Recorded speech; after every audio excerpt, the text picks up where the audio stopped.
नमस्कार. आज आपण देवांसाठी तांदळांपासून असा सुंदर हार बनवणार आहोत. असाच सुंदर हार कसा बनवायचा ते बघूया. बासमती तांदूळ घ्यायचा आहे. त्याचे दाणे लांब असतात म्हणून माळ छान होते. तांदूळ कलरचे करून घेतलेले आहेत.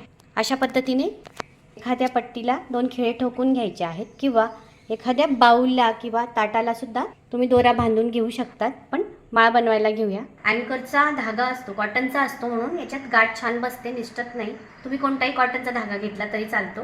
आपल्याला धागा अशा पद्धतीने बांधून घ्यायचा आहे 2 खिळ्यांना किंवा एखादी समई घेऊन त्याला पण बांधला तरी चालतो. अशा प्रकारे टाईट बांधून घ्यायचा आहे.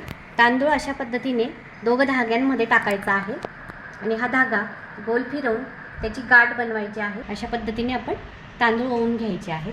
2 धाग्यांमध्ये तांदूळ टाकायचा आहे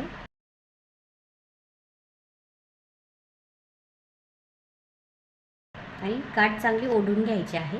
माळ करताना जर टाईट धागा नाही घेतला तर तांदूळ पडतात, जास्त टाईट झाले तर तांदूळ तुटतात.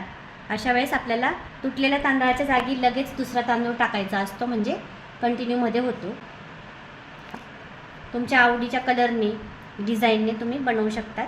माळ करताना तांदूळ असा तुटतो, त्याला काढून घ्यायचा आणि त्याच्या जागेवर लगेच दुसरा टाकायचा आहे, नाहीतर माळमध्ये गॅप बनतो. असा तुटलेला तांदूळ ॲडजस्ट करायचा आहे. अशा पद्धतीने आपण हार तयार करून घेतला आहे.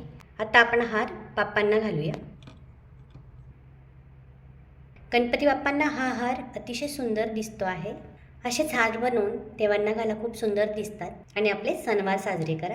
व्हिडिओ आवडल्यास लाईक करा, शेअर करा आणि सबस्क्राईब करा. थँक्यू.